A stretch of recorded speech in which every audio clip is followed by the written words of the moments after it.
काशी, बाबा विश्वनाथ का धाम। आस्था काशी के रग रग में बसी है। कहा जाता है कि जिसने काशी में प्राण त्यागे उसे सीधा मोक्ष प्राप्त होता है। और अब आस्था भक्ति का ये धाम बन गया है देश का सबसे बड़ा चुनावी अखाड़ा।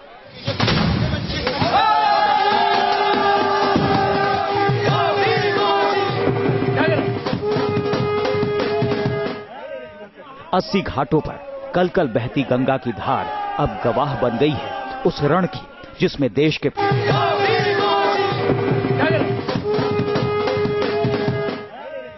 अस्सी घाटों पर कल कल बहती गंगा की धार अब गवाह बन गई है उस रण की जिसमें देश के प्रधानमंत्री पद के दो बड़े दावेदार आमने सामने हैं। काशी के इस कुरुक्षेत्र में बीजेपी के पीएम पद के उम्मीदवार नरेंद्र मोदी लोकसभा चुनाव लड़ रहे हैं और उनके धुर विरोधी अरविंद केजरीवाल ने बनारस से ही मोदी के खिलाफ ताल ठोकने का ऐलान कर दिया है। मैं ये चुनौती स्वीकार करने के लिए तैयार हूं। प्रधानमंत्री 25 में न्यूज नेशन आपके सामने लेकर आया है दुनिया के सबसे प्राचीन शहर से चुनाव का महासमर। प्रधानमंत्री 25 आपको बताएगा क्या है बनारस की जनता का मिजाज और अंदाज, क्या है यहाँ ताल ठोक रहे महारथियों की ताकत और उनकी कमजोरियां। हर हर महादेव की काशी, बाबा विश्वनाथ की काशी, 3000 साल से अपनी परंपराओं में जिंदा काशी, वेदों में जिंदा काशी, पुराणों में जिंदा काशी, आख्यानों में जिंदा काशी किस तरह अपना सुबह शुरू करता है ये देख रहे हैं आप।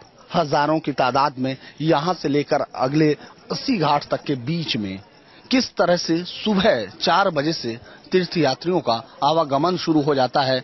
वो यहाँ इस घाट पर आकर नहाकर वापस बाबा के मंदिर जाते हैं और जीवन मरण के बंधन से मुक्त होने के लिए मोक्ष की कामना के साथ यहाँ पहुँचते हैं इस शहर में जिसको दुनिया तीनों लोकों से न्यारी भगवान शिव के त्रिशूल पर टिकी काशी बोलते हैं। 4 बजे से शुरू हुआ कारोबार अभी सुबह के 5 बजे तक आप देख सकते हैं यहाँ हजारों की तादाद में है।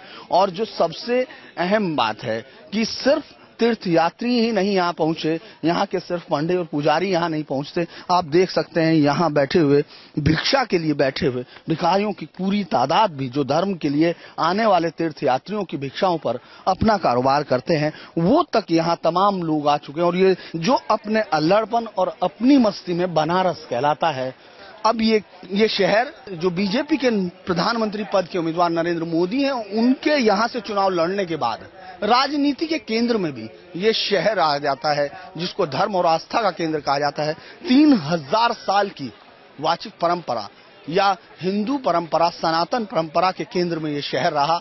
अब राजनीति की चर्चाओं का केंद्र है जहां कहा जा रहा है कि नरेंद्र मोदी के चुनाव लड़ने के बाद से इस शहर की राजनीति में बदलाव है। अब देखना यह है कि किस तरह से ये शहर चलता है, किस तरह से ये शहर अपने फैसले लेता है और किस तरह इस शहर की लय में जिंदगी है जिसके लिए कहा जाता है कि मुक्ति की कामना में यानी मोक्ष की कामना में, मरने की एक कामना में इसलिए लोग यहाँ आते हैं ताकि वो जन्म मरण के बंधनों से मुक्त हों।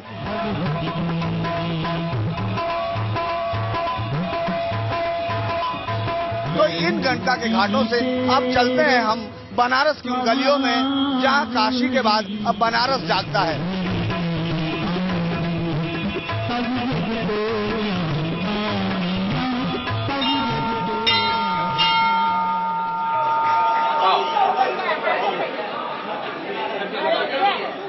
लंबे वक्त से सुनते आए हैं कि सुबह है बनारस और शाम है अवध। आरती और भक्ति से पूर्ण बनारस की सुबह तो देख ली, अब दिन ऊपर चढ़ रहा था और बनारस की हवा में सियासी बयार भी धीरे धीरे बहती दिख रही थी। काशी के बाशिंदों को अलमस्त कहा जाता है। बनारस का ये रंग इन गलियों में घूमने वाले हर शख्स पर आपको देखने को मिल जाता है। पान और चाय की छोटी छोटी दुकानों पर यहाँ सियासत के बड़े बड़े मुद्दों पर बातें और गप्पें हाँकी जाती है। और ऐसी ही एक दुकान पर हमें दिखी चाय की चुनावी चुस्कियां।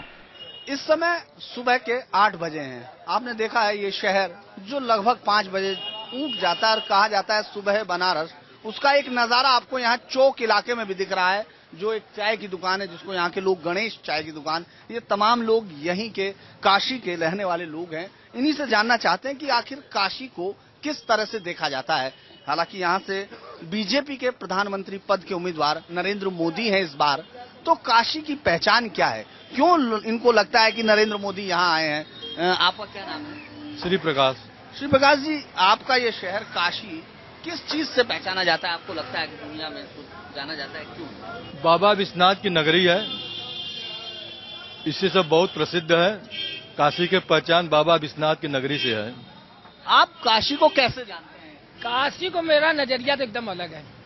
देखिए, इसको एकदम अगर शुद्ध बनारसी भाषा में कहा जाए तो अलगंठ मस्ती। बनारस की लोगों की जो अलगंठ मस्ती है, इसीलिए यहाँ सुबह 5 बजे से चाय और पान की दुकान पर अड़ी लग जाती है। अच्छा, ये बताइए, मोदी को ये इलाका क्यों छाटा? आपको क्या लगता है? नरेंद्र मोदी आपके इलाके में आ रहे हैं, ये कोई खास बात आपको क्या लगता है? पूरे हिंदुस्तान में काशी की तो एक अलग महिमा है, इसको मानते हैं ना, काशी के अलग महिमा है। उसी परिपेक्ष में और एक यह भी कह सकते हैं कि काशी तो भाई भाजपा लोगों का एक गढ़ है। लेकिन नरेंद्र मोदी या कोई और वीआईपी, इससे पहले आपने बड़ी मुश्किल से जिताया मुरली मनोहर जोशी जो हैं, तो ऐसे में क्यों चुना उन्होंने? आपको लगता है कोई खास कारण लग रहा है कि क्यों आए हैं? ऐसा कोई खास कारण नहीं है, में बहुत डिफरेंस है। थोड़ा उनके गुजरात में जो उन्होंने डेवलपमेंट किया उसकी असर, उसका फिगर दिखाकर ही वो अपना आ रहे हैं। उस तरह से तो मोदी को यहाँ पर बहुत लोग जानते भी नहीं रहे होंगे, या तो गुजरात ही मानते रहे मुख्यमंत्री। अब आए हैं, इस समय परिवर्तन की लहर है सरकार के खिलाफ, सरकार के खिलाफ परिवर्तन की लहर है, इसमें मोदी निकालेंगे। अच्छा, आपको क्या लगता है कि केजरीवाल का नाम एक आ रहा है? केजरीवाल के आने से कोई फर्क नहीं पड़ेगा, मोदी की लहर के आगे केजरीवाल कुछ नहीं करे बनारस में। अच्छा, आपको क्या लगता है कि क्यों मोदी यहाँ, क्या सबसे बड़ी समस्या क्या है जो बनारस? भाई गुजरात इतना बढ़िया बनाए तो यहाँ बनारस बनाने की उम्मीद है। बढ़िया क्या होगा? बढ़िया का मान क्या होगा? बढ़िया का मान ये होगा, अभी आप यहाँ आए हो, क्या समझ के आए हो? काशी में कुछ है तभी तो यहाँ आप आए हो, बस समझो। आप और भी जगह पहले लोग जाते रहे, लेकिन यार काफी कुछ सालों से बनारस में काफी लोगों का दिलचस्पी बढ़ी है, जिसमें नरेंद्र मोदी का भी नाम आता है। ये ऐसा शहर है जहाँ लोग कड़ भोले के बसे हुए हैं, यहाँ अल्हड़ मिजाज है, यहाँ आदमी सर पे बैठाते हैं और नीचे भी उतारते हैं। सुबह की चाय और उसके साथ चुनावी चर्चा का दौर खत्म हुआ। वक्त था बनारस वालों का अपने कामकाज पर निकलने का, और यही वो लम्हा है जब किताबों और साहित्य के बनारस और हकीकत के बनारस का फर्क सामने आता है।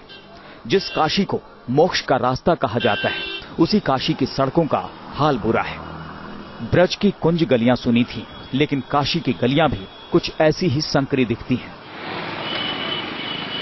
नस्त व्यस्त ट्रैफिक और अतिक्रमण के चलते इंसान के चलने की जगह कम पड़ जाती है। कभी कभी तो हालात ऐसे भी हो जाते हैं कि अर्थी का भी श्मशान घाट तक पहुंचना दूभर हो जाता है। ट्रैफिक जाम के चलते अर्थी उठाने वाले और शव यात्रा में चल रहे लोग भी तितर बितर हो जाते हैं। जैसे जैसे दिन आगे बढ़ रहा था, हम काशी के उस जनता के बीच पहुंच रहे थे जिसके जनादेश का देश के बड़े बड़े दिग्गजों को इंतजार है। काशी वालों की माने तो हर चुनाव में वादे बड़े बड़े किए गए, लेकिन कोई भी वादों को मुकम्मल शक्ल नहीं दे पाया, और शायद इसी का नतीजा था बनारस का ये सरकारी अस्पताल, जहां मरीज और तीमारदार दोनों ही परेशान दिखे।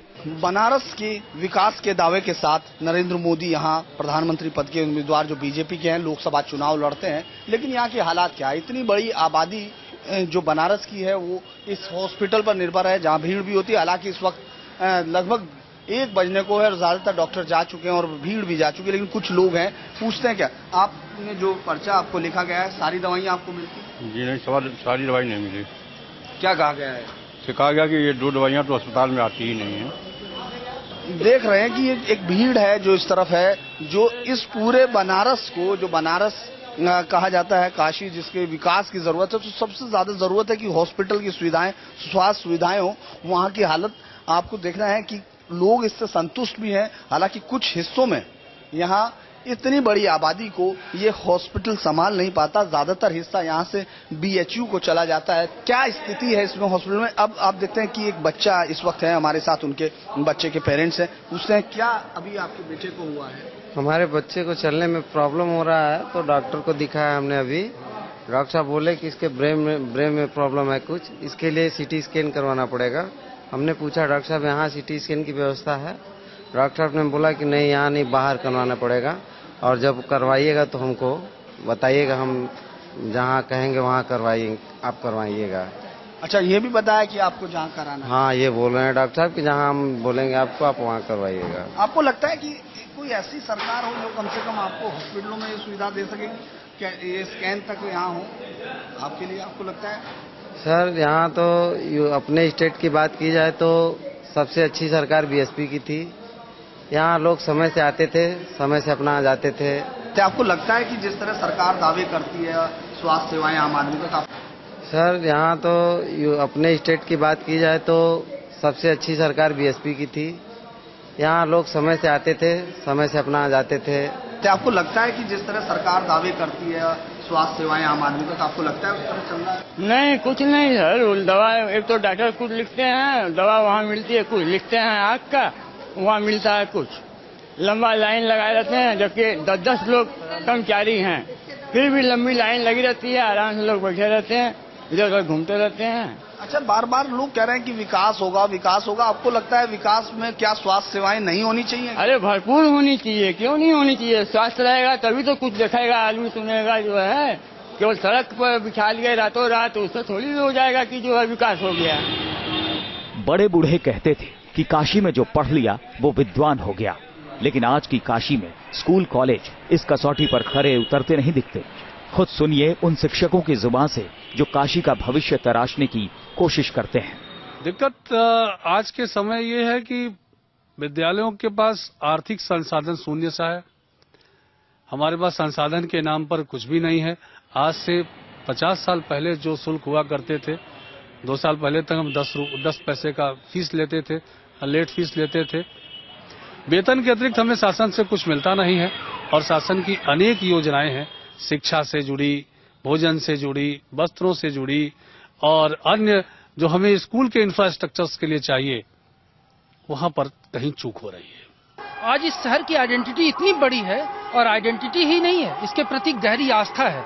तो अगर आप देखें कि दूसरे देशों में लोग जाते हैं जहां पर हमारे फोर फादर्स कभी रहे होंगे, या हमारे पूर्वज जो विदेशों में जाके बसे उनके बच्चे हैं, तो आज बनारस के लोगों का पैर छूने लगते हैं। इतनी श्रद्धा, इतनी गहरी श्रद्धा है बनारस के प्रति। इसे काशी की किस्मत कहें या सियासतदानों की अनदेखी कि जिस गंगा की पावन धारा में श्रद्धा की डुबकी लगाने देश विदेश से लाखों लोग आते हैं, वही मां गंगा इंसान की हरकतों के चलते मैली हो गई है। घाटों से लेकर गंगा की बीच धार तक गंदगी और कूड़ा करकट देखने को मिल जाता है। बात काशी की तो बात वाराणसी की भी। वाराणसी का उद्गम स्थल वरुणा और असी के मिलने से वाराणसी बनता है, लेकिन गंगा एक्शन प्लान के नाम पर हजारों करोड़ रुपए खर्च करने वाली सरकार की हकीकत क्या है? लोग ये बताते हैं, जो अब आपको नाला दिख रहा है, ये वही नदी असी नदी का हिस्सा है। यही वो असी नदी है। ये नाला जाकर जो सीधा मिलता है आगे असी में, और जिसको मिलकर वरुणा नदी के बीच के हिस्से को वाराणसी कहा गया, यानी भगवान शिव की काशी कहा गया। उसमें पॉल्यूशन की ये हालत है। ये लगातार उसके बावजूद है कि हजारों करोड़ रुपया गंगा एक्शन प्लान पर फूका गया। तो ऐसे में ऐसे दावों और नारों की हकीकत को क्या कहेंगे जो विकास की बातें करते हैं, लेकिन जब चुने जाते हैं तो मुड़कर उसमें से सिर्फ पैसा निकालते हैं, जिस योजना का नाम वो गंगा एक्शन प्लान बोलते हैं। पूरी ताकत से बहता हुआ, गंदगी से भरा हुआ ये नाला और नाले का पानी ये कहां जाके मिल रहा है, ये आप देखेंगे तो शायद हैरान हो जाएंगे। मैं काशी में हूं और बात काशी की चल रही है। पतित पावनी मोक्षदायिनी मां गंगे, हर हर गंगे, या भगवान शिव की जटाओं से निकली गंगा के किनारे बसा काशी। त्रिशूल के ऊपर बसा काशी